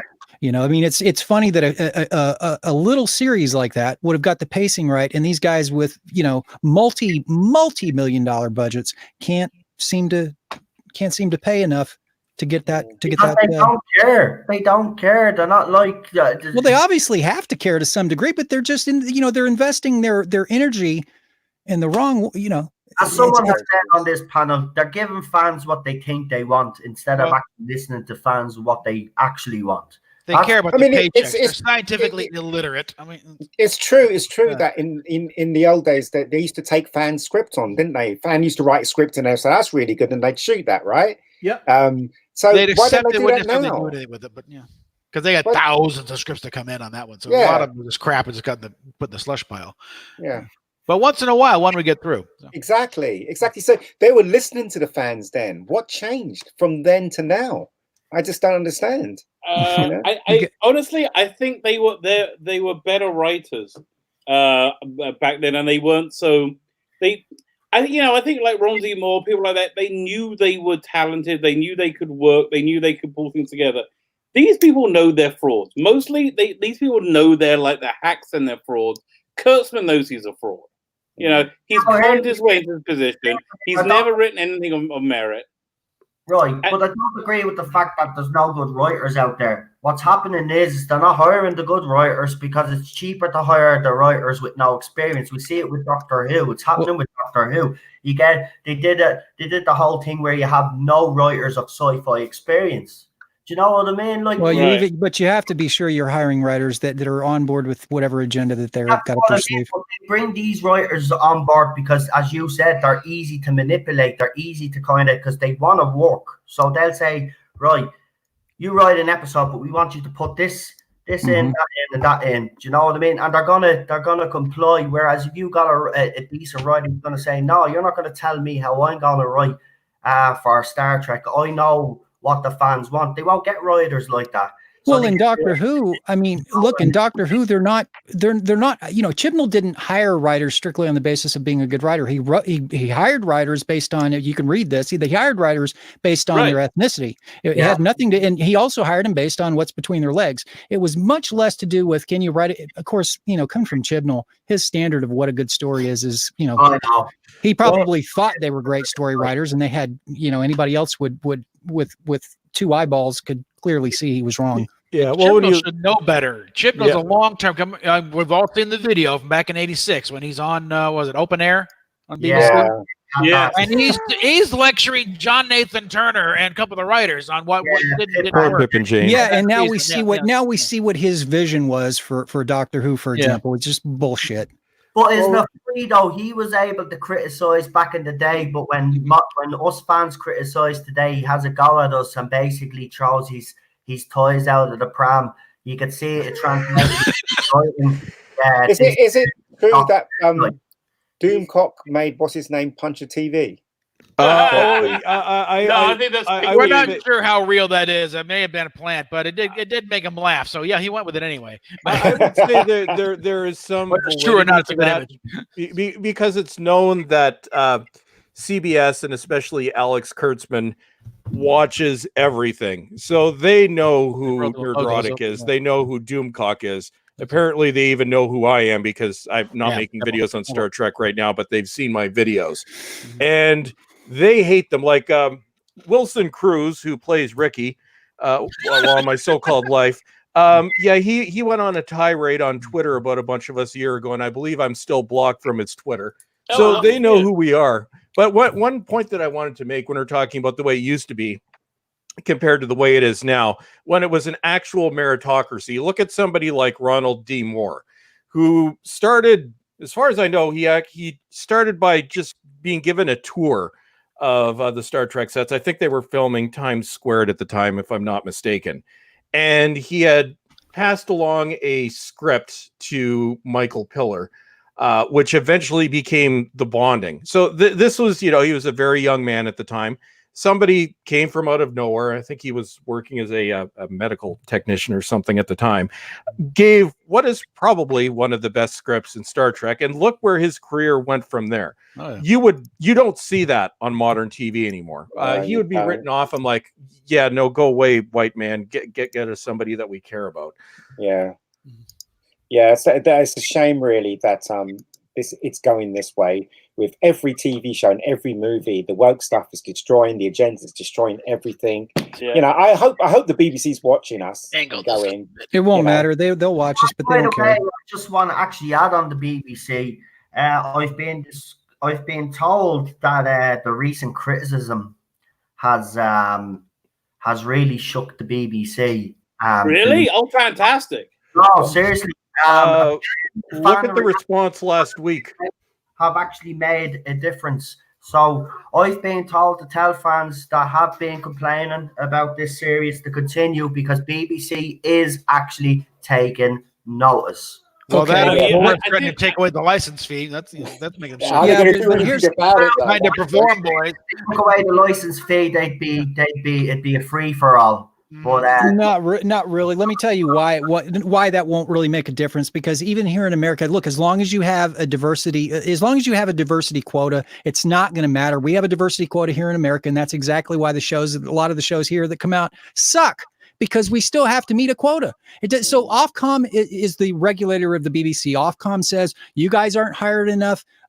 We need more diversity. We need more women. We need more of this. We need more of that. They're regulated by Ofcom, the Office of Communication. So even if you get a free market, even if they revoke this TV license, you're still going to be left with the regulation from Ofcom. They're still going to be regulated. So as long as that regulation is in place, that's going to be a problem. Look what happened to the BAFTAs, right? BAFTA has a rule now that 25% has to be a different color, 25% have to be women. Otherwise, your film will not be nominated for a BAFTA. And look what won most of the awards in BAFTA. Was it 1917? Which it's all white people, all, you know what I mean? They had no choice but to give them that award because there were no other films abhorring to their rules. So it's to us, it's not working, but to them, they're so freaking dumb. They just can't see it, can they? Really? Yeah, they live in their own bubbles. Be disheartened because look, the BBC is getting it from all sides right now. I mean, their Ofcom is investigating them. I read an article. I put it up on the channel. They're saying that they're at risk of losing their young audience anyway. And here's the most interesting thing of the article, and the most startling thing of the article was that the likes of Top Gear and Doctor Who. Younger people would rather watch those shows on Netflix than BBC iPlayer that actually facilitates those shows. They'd rather watch them on Netflix. So the new series isn't on Netflix right now. So BBC, Ofcom have said you're at risk of losing our young audience. They've also been accused of being politically biased. So they're getting it right now. BBC are vulnerable, and they did not expect the backlash from last week's episode. They didn't. They actually thought I just think their hands are tied. put it out there. They must be stupid then if they didn't expect backlash, for God's sakes. Because they wouldn't put it out there if they did. That's the point. They obviously didn't, and the backlash has happened. And now they're all of a sudden they're like, what the hell? Yeah, but notice how they responded to that backlash, the backlash about the talk between Graham and Jodie Whittaker, right? They responded to that, but there's been so much backlash regarding the acting and the writing, and they won't even so much as sniff in our direction. Well, you know what I think the difference is? The ratings out for the season are basically in. You know, they got 3 weeks to go. And the ratings are going to be abysmal. I just think they're not willing to respond to any criticism of either diversity or gender. They're not willing to respond to those criticisms. They're just not. They're not going to touch it. I'm not asking people to complain to the BBC about that. I'm asking people to complain to the BBC about the writing, the way. Yeah, but that's directly related to their diversity agenda. It's directly related to the gender issue. Those are directly related. I don't think we should stay silent on it either. I mean, no, of course not. But I think their hands are tied because they have to answer to Ofcom. And as long as they have to answer to Ofcom, it's not really, honestly, I think if they were up to the BBC, you would still have a lot of that. But because of Ofcom, they're really pushing. You're going to see a hell of a lot more. If Ofcom has their way, you're going to see a hell of a lot more of it than what you see now. I know. Yep. I kind of agree with you, but I'm still gonna fight because that's sure. But you really honestly direct your attention toward Ofcom. Start direct because those are the guys who are sitting there calling the shots. It's not the BBC. If the BBC had their way, you're saying it's going to get worse. It's going to get worse because of Ofcom. Ofcom. Good news. The thing is, guys, you can give them a bit of woke and please the fans as well. You just got to do it in a clever way, not the way that Chibnall's doing it. I think if you want to see backlash, if they screw up this whole thing of how this Joe Martin doctor works into it, if they screw that up, fuck. Oh, they God help. Going to screw that up. Yeah, they will. They're going to screw it up. We all know they're going to screw it. Of course, they're going to screw it up. Chibnall is an incompetent writer. We've been saying it for 2 years. How do we think all of a sudden he's going to get it right? We know this is going to be I just wanted to touch on, bringing this back to Picard for a minute, even though personally, when I watch Picard now, I genuinely don't see a Star Trek show. I'm not watching Star Trek per se. I'm thinking of the show kind of in it's got its own little identity, right? So that's kind of when I'm watching it. I'm not really, maybe other people are, and that's what they're comparing it to. As a person who likes Star Trek but wasn't really a mega fan or anything, I'm just seeing this through the lens of, okay, this is a show with Picard. It's a space show. It's got its own identity. But even through that lens, even when let's shove Star Trek off to the periphery.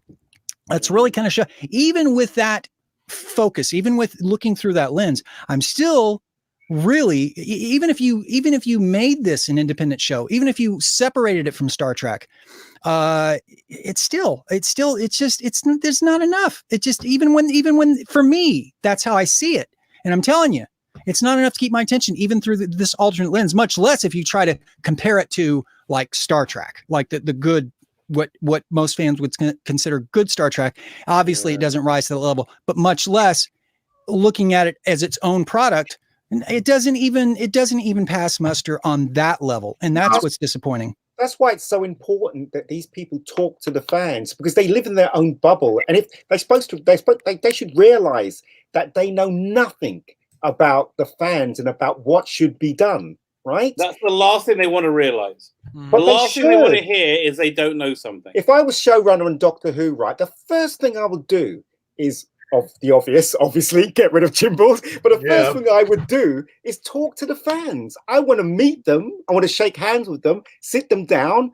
Doesn't matter, and listen to what they have to say. Because you know what you'd want to do. You would want to communicate with a guy. You would want to communicate with the guys kind of at the top who are sort of leaders, who are sort of influencers, so to speak. Guys like maybe like Bolstrak or Nerdrotic, or guys of this caliber. Guys at the top who sort of influence a lot of people, who are sort of leaders.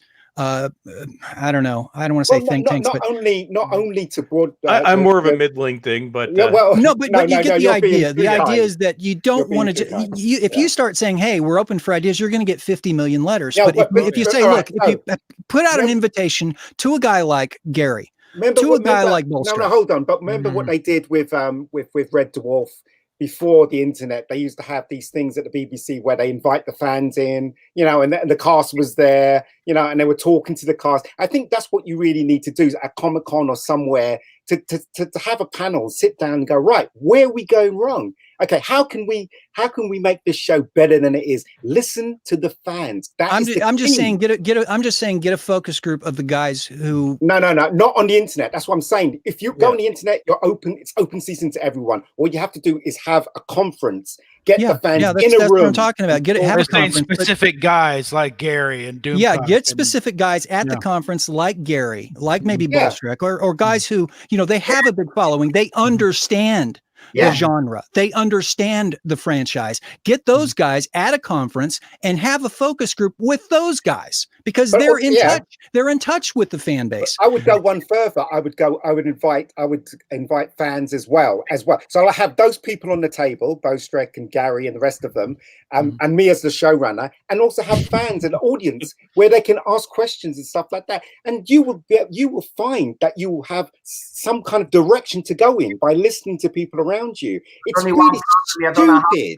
You're going to have a fight in your hands for sure. Oh yeah. No, but that's good. That's good, because it's good to hear people get angry. Then, you know what I mean? It's good the whole point I'm trying to make the whole point is to do a Stan Lee, to actually talk to the fans, get them involved. You'll find that they'll like you more even if they disagree with what you're doing. You'll find they'll like you more if you talk to them and they talk back to you. It's a good idea. That the only issue here is that you've got people at the top who do have an agenda, and they're going to want to shoehorn in certain ideas that may not gel with a lot of the fan base. Doing it. Their ways of doing it. I mean, but see, like I say, the BBC has their hands tied, and that's the problem. Is you're regulated now, and so if fans had their way, there would be a dispute between what the fans want and what regulation demands. Yeah, but listen. Yeah, you're not gonna please. No, you're not. Fan. But I mean, you can find the middle. All I'm saying is a lot of what the fans want is completely at odds with this agenda. But there's a way. I'm telling you, there's a way. Okay, of doing it. Big way to do it is just show both sides of an argument. That's how. That's what I've been arguing for. They can't do that either because their side doesn't have any. And they won't backtrack either. None of these. Look at these guys are too far in now, right? Chibnall, Kurtzman, a lot of them. They're too far in. They're not going to backtrack, because if they listen to fans, then they're admitting defeat. And these guys have so much big egos. They're not going to admit that they got it wrong. So they're going to continue and stay the course. And as some people, guys, how much would you respect Chin Balls if he literally stood up and said, "Look, guys, it looks like I'm getting it wrong. Come on, I want to hear your." You would respect him, wouldn't you? He's too far in. I can't respect. I know, but you would. Him and Kurtzman are done. If Michael Chabon got up and said, you know, although he actually did that this week, he put out an Instagram post addressing the fan criticisms. And he did some of them okay. Well, some of them he wasn't so good. But at least he engaged with the fans. I didn't like his answers, but at least he engaged with the audience. But you know what? I understand a lot of his answer consisted of, they made me do it, please don't hurt me. So. Yeah. Although I guess you kind of had to feel for him from that perspective, because he was brought in to clean Kurtzman's mess, which he didn't improve anything. But I don't think we would have wanted that task. He shouldn't be doing it on social media. That's my point. My point is they should have like a conference with fans, with people there. They can do, after they've done that, they can do a social media. All right, here's an example. Here's an example where the fans would really differ, where there would be a bifurcation between what the fans want and what these guys at the top want. For example, the Federation is mainly women. You think they're going to bend on that? No, because they have a quota, and that's not what the fans want. They want to see maybe a few men sprinkled into there in command. That's not what these guys at the top want. This is competent men who are not evil, corrupt, or psychotic.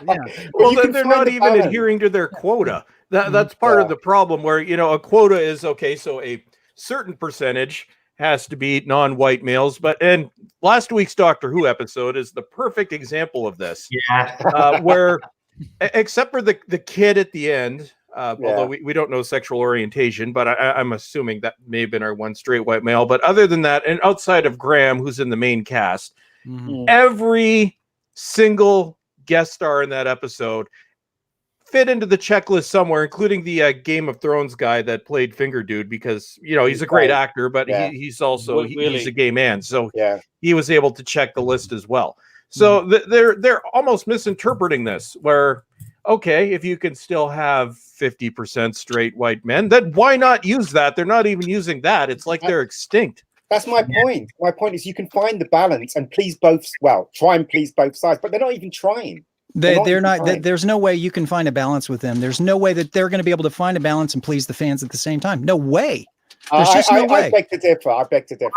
You can beg to differ, but I'm telling you, you're not going to be able to please all fans, because there'll always be someone complaining. I'm sorry. You can't please them all. I agree. Totally agree with you.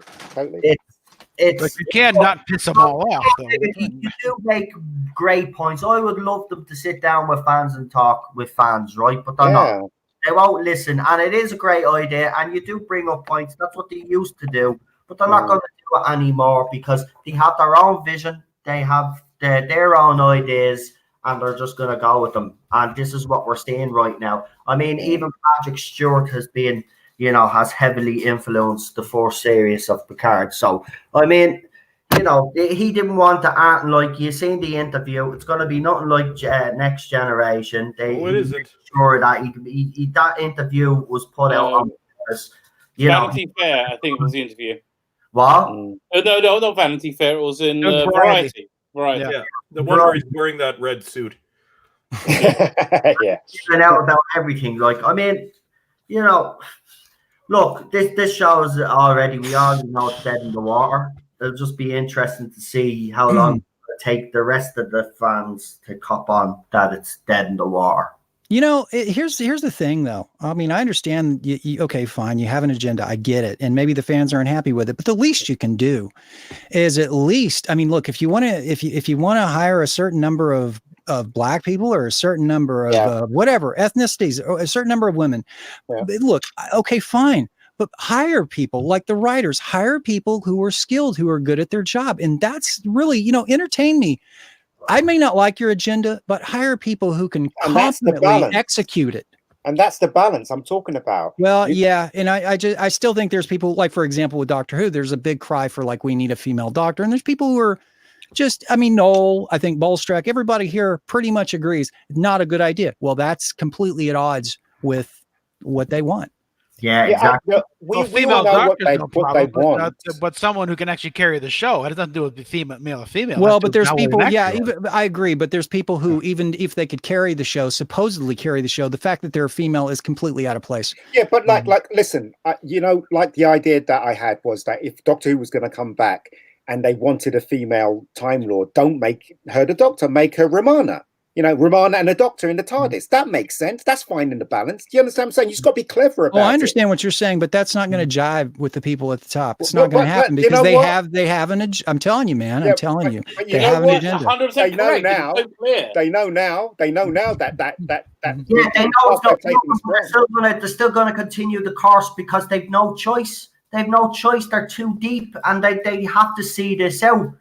They have to see it out. It's they do have a choice. Doctor Who, they have to see it out, and it has to be seen out. And then hopefully then the next showrunner that comes in can, when it comes to Doctor Who especially, can fix the mess. Or that'd be me. See, Noel, this is what I'm talking about, though. Like Noel, for example, you think that they can't backtrack. It's a case of they would do it. They would listen, but they can't go back on what they've done so far. That's kind of what I think you're trying to say. And from my perspective, and from what I've read, that's not really the case. What they believe is that, hey, anyone who isn't on board with this obviously is that, they start slinging these terms around, misogynist, racist, this kind of thing. Everyone with a brain knows. But I'm saying, like, from their point of view, these are great ideas. These are good. These are just ideas. These are ideas that their time has come. And if you're not on board with it, my gosh, you're not a fan. You're just a troll now. You're just a person who's organizing these troll parades to review bomb our product. That's what they think. It's not a matter of they aren't willing to go back and admit they're wrong. They don't think they're wrong. They don't have to admit that they're wrong. What they have to do is make a change. They don't want to make a change because they think they think they're right. I reckon they cast Helen Mirren, I would have been dancing in the streets. But you know, Noel's right. They're being bombarded. They're in trouble, and they know it. So now is the time for them to make. Yeah, but if you, like I said, but here's the thing: read what a lot of these directors are actually saying from their point of view. Yeah, they're saying they want work. That's why they're saying it. They want work. Well, yeah, but Doctor Who is in a much better position than Star Trek because because the ratings for Doctor Who are public and they're in the freefall. For everything that CBS All Access, they keep the ratings completely hidden and they augment them however they can. They roll in people who have cancelled their subscriptions. They roll in people who are subscribing to Showtime. You know, they do everything. But they're keeping those ratings quiet and private. Doctor Who is just got in the glare of the headlights right now because it is so publicly failing. Yes. And I think that's why Picard, because if you remember with the first episode for the STD catastrophe, they played that on the actual CBS network, and then you had to subscribe to the crap service to get the rest of it. They didn't do that with Picard, and my theory is if they had done that, then we would know what the ratings are, and that would have been a disaster for them. Yeah. And sorry, guys. I'm gonna have to head out in a couple minutes. Right, no worries. Absolutely nuts. You will get ratings for. Stop it, Ted. Hi, Ted. Good night, Bolsjak. See you later, man. Yeah. Well, I will try to be back. Yeah. My and apologies for the brief appearances. My schedule we're happy to have you. Absolutely insane. I'm actually I'm messaging with Tom from Midnight's Edge right now because we've been trying to schedule a time for me to actually show up on one of their live streams, and it's like my YouTube time is down to a few hours a week, which sucks. But I guess I'll be seeing most of you tomorrow. Yeah, I guess so. Well, tell Tom this thing works on my end so I can get in on the next one. Okay, cool. Yeah. And that is so I will be taking off, but I will be seeing you tomorrow. And who's excited for tomorrow's let's see, what the hell's tomorrow? I'm rubbing my hands together. Here's a tweet from Doctor Who official. 25 winners tomorrow. Yeah. Nobody mentioned Frankenstein. Nobody interfere. Nobody snog Byron. Okay. That's the tweet from Doctor Who official. So who's excited for it? Nobody. No, it's literally nobody. This is going to be the lowest rated episode of the year. Yep. They're learning why they stopped doing historicals back with the Highlanders. You know? Yeah, it sucks, but and it's that they got a picture of Whittaker just looking. She's sitting on a little bench, looking just bitchy. And she's wearing Victorian clothes, from what it looks like. So, well, then one of the criticisms was that they were going out in their regular street clothes into like 19th century whatever. And like, you don't mix, and there's a entire wardrobe back in the TARDIS somewhere, you know. Yeah. Well, Chip doesn't know that exists. Yeah. But anyways, guys, I have to head off. But all right, see you later, mate. It was great talking to y'all. We will celebrate or commiserate tomorrow. Good talking to you, Bolsjak. I think we're going to be commiserating. See you tomorrow. Have a good evening. See you later. Ta-da. He's gone. And then there were 5. Yeah. But you know, okay, we rage on. You know, I think something is really has told us a lot about Star Trek Picard, because the last half hour, maybe an hour, we haven't been talking about it. And it's so freaking boring. There's nothing to talk about. He's old. Yeah, we get it. He's old. He doesn't like Brexit. He doesn't like Trump. Yes, we all understand that. That doesn't make a show. No. Memo to Patrick Stewart, your hometown voted Tory. Okay. For the first 100 years. It did. I looked it up. So what actually happened in this story that moved the plot forward? What happened in this episode that actually moved the plot forward? Okay, so we got Elnor introduced and the backstory with him. Yeah, they picked and 709 showed up. Yeah. But nothing of the main story. That could have taken all of about 10 or 15 minutes. Yeah, you could do it previously on Star Trek Picard, and you will know. Yeah, you can get this in seconds. You could have crammed that in. He could have picked up Elnor and had that entire dialogue within about 6 or 7 minutes, and done the 7 of 9 could have showed up. That would have been another 7 minutes. You could have fit it in probably 15 minutes, 14, 15 minutes. Right. Instead, you're going to drag that out into a what, nearly 45. How long was this episode? I don't even know. 45 minutes. Right? Yeah. Remember that Romulan woman from last week that went crazy? Like there was no more development on her. Like, no. You saw her. You saw her in videos of her. Video clip, but nothing else. They should have focused on that, really, I thought, because that was interesting what happened at the end of that. And then I was thinking, we might start getting interested now. And then it just boring dialogue. I was even texting you, Jordan, 15 minutes in. I know. Nothing happened. 15 minutes in, and I said, "Are you serious? Nothing's happened here. It's just all dialogue." It reminds me of a Lord of the Rings ripoff. No, not even that. This is like daytime soaps with in space. Oh, man, it wasn't just okay. They also have no idea what they're talking about in terms of just the commentary. If Vashti was supposed to be a Romulan refugee world that's become radicalized, if he beamed out to the surface, he'll be dead. Exactly. It wouldn't take it wouldn't take like an hour or so. He would have been killed, right? It's like if you walk into if you walk into Jenin, which is a refugee camp that's like 40 years old in Israel, you walk there, you're gonna die. Well, that's like, dude, that's like in the 1950s in America. If a let's say a black dude had been beamed down and just like walked up to the water fountain sign that says whites only, and he ripped it off and threw it on the ground and what's gonna happen? Walked into the cafe. I mean, there would have been dialogue we cannot repeat here on YouTube. Yeah, we're not allowed that sort of thing anymore. But it followed shortly by someone swinging from a tree nearby. Yeah, right, that's true. When he beamed down to the planet at first, as you all said, if the planet had got so radicalized, he wouldn't even made it to the women counts. What you call them? The ones that Mega Geek doesn't like. The Bene Gesserit or whatever. Yeah. What's that? Women, like you said, the part she held your man up by them. Mm-hmm. What was the question? The holy nurse, I don't know what they are. The second women that were looking after the little boy.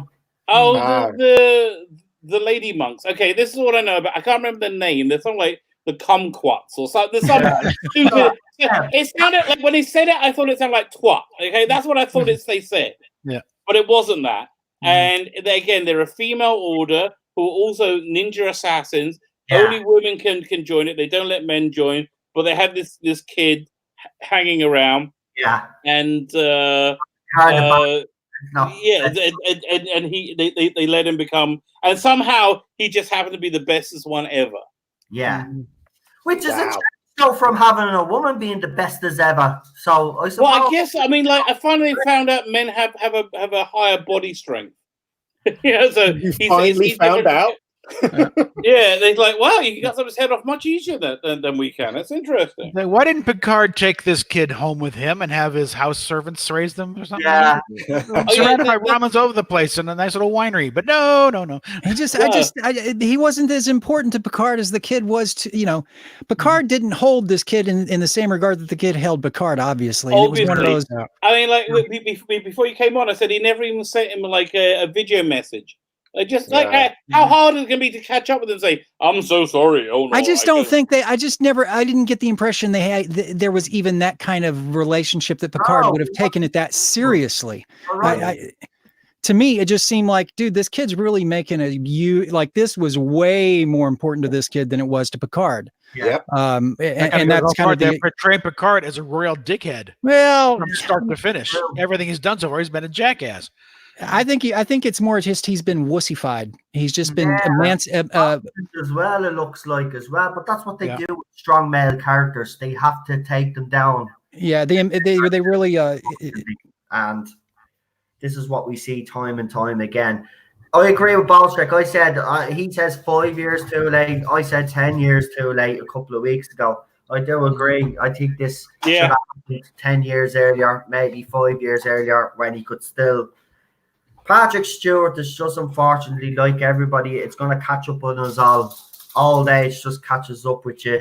I mean, even we've seen it in Next Generation. He was quite good at the fence, and in the scene where he has the sword, he just when the Romulan threw it to him, he just looked pathetic. Even the stance didn't look like the stance that you'd associate with Picard when you've seen him in Next Year. It just didn't. He's playing an old guy. I mean, he admits, his knees aren't what they used to be. He's old. That's why he needs whatever his name is, the Romulan ninja.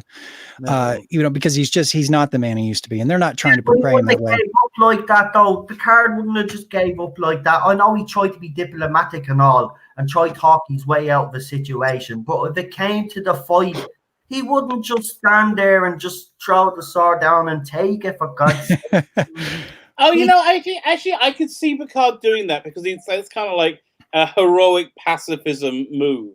Yeah. That was one of the few things that didn't jar for me in the episode. Listen, right? As I keep saying, this is not Picard, but I agree with you, Rabbi, that he doesn't want to. He basically wanted to say, "Look, I'm not fighting anyone. You're going to kill me, kill me." That's what he was really saying. Right? Exactly. Yeah. He said, "I would." Yeah. So, that bit didn't really bother me. Again, there was a lot of it in the show which I don't mind, which just makes it so horrible that it's same with Doctor Who. Whenever they have something good in it, I'm like, oh, what a waste. Yeah, definitely. Well, this is one of the ones Jonathan Frakes directed, so it's like, what little is good is okay. You got a director who knows what it's supposed to be. Right. Although he directed a bunch of Discoveries as well. Poor guy.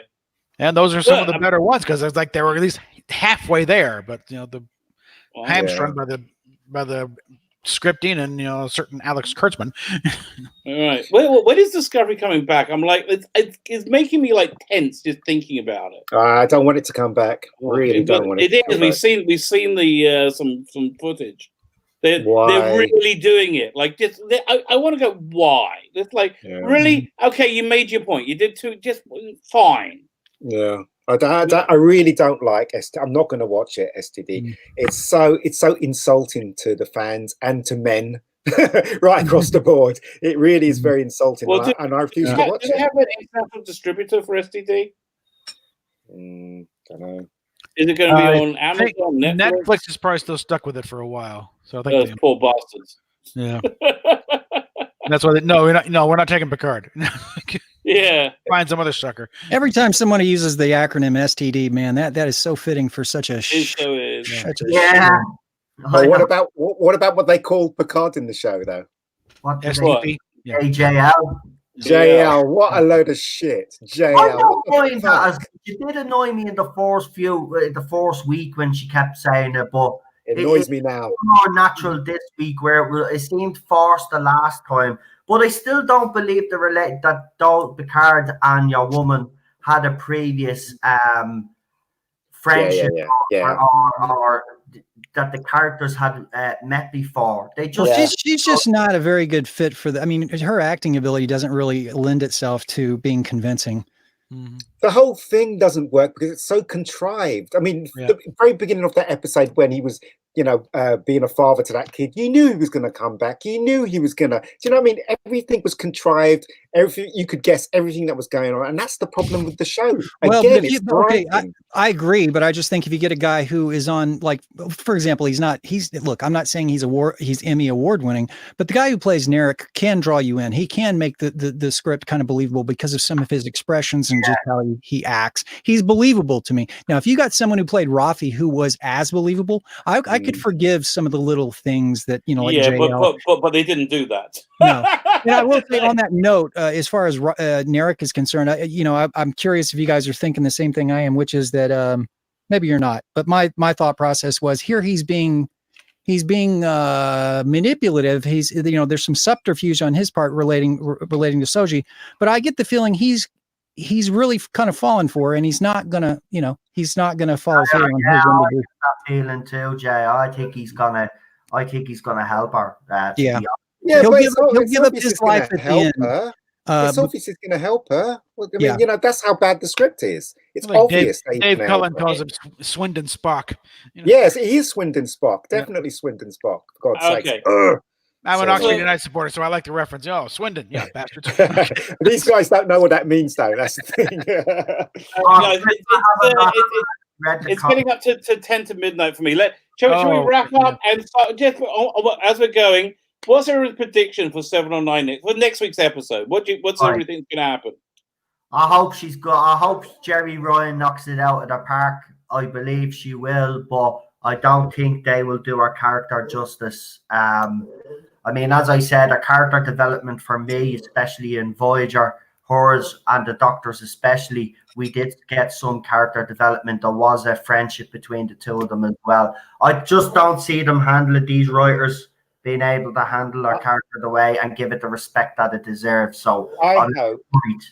I think it's one of the best bits of the trailers where you what are you doing in Picard trying to save the galaxy and then are doing the blast. Oh, did you see the trailer? Yeah, it looks like they're in the 1960s with the clothes. Did you see the clothes they're wearing in the ghetto? Oh yeah, they make it to the gambling planet. I hope that what happens in the next episode, that she goes into a room and comes out the costume she wore in the old series. Back to the silver. I'll tell you what I think is probably going to happen, though, if I had to predict for the next episode, which I'm interested in seeing, but what's going to be disappointing, and this is probably, I can almost predict it right off, is there's going to be way too much dialogue. The whole idea that they go down and they're trying to find Bruce Maddox, I think that's his name, they probably won't find him. There's obviously they were going to be set up, and they're going to go down and cosplay for about 30 minutes in the show, and it's going to be some ridiculous cosplay, but you're going to be looking to see what happened. I mean, that's kind of the draw for me. The curiosity is what's going to happen when they get down there. I could care less about, let's make the setup to this, okay, we look ridiculous. Let's make that maybe a 5-minute interchange. Although I get the feeling it's probably going to be 30-minute build up to this final scene. They don't do anything in a minute if they can take 10. No, absolutely not. This may be a story arc that requires 2 episodes. Yeah, maybe. If they find Maddox, it'll be in the last 10 seconds of the episode. It'll probably be strung out on something in a chair somewhere. They're not finding Maddox because he hasn't come up in the pre-publicity that they're bringing him back. They said they made a big deal about bringing Hugh Borg back, who was a minor character in a mediocre episode. They would have said they're bringing him back. He's not coming back. They haven't recast him. They're not going to find him. So let's hoping the next episode doesn't have them skating on their socks again. For God's sake. But again, 709 in her own costume. I'll put up with that. I'll put up with it as well. I'm just glad that they've got. Look, I know I made the joke about the costume, but I said it at the start. Jerry Ryan's acting in Voyager was amazing. She basically did help save the show. She's a terrific actress. She single-handedly saved that show. The fact that they've actually gotten a terrific actress in, and she still looks well for the age that she is. I think she's in her 50s now. Wow. I'm not ashamed. I'm not ashamed to say that she's a gorgeous woman. She looked terrific in Voyager. You know, these days you're not supposed to say that, but you know, I'm old school. But she looked gorgeous. But I'm gonna say I can't wait to see what she's going to be like in this episode, because as an actress, she's brilliant. So I hope they. Jerry Ryan is 51. There you go. Yeah, she looks very good. I get the feeling she's playing it more like a character in Boston Legal, or the character when she was in the school. What's that school show? I can't remember. She was a teacher in the school. No, but I did watch Boston Legal when she was in it, because, as I said, Jerry Ryan. Because she was in it. Exactly. She's a draw. Mm-hmm. Yeah, she's a big draw. Well, she's a great actress. You know what I mean? I mean, like, when she joined Voyager, she came at a right time. The stories with 7 of 9 and the Doctor, as I said, to me, along with the future episodes, are probably the best episodes on Voyager. Yeah. I mean, even that one, what was it called? The one where she had the multiple personalities. That was the best one. Yeah, that was the best one. She was fantastic. They get to show off.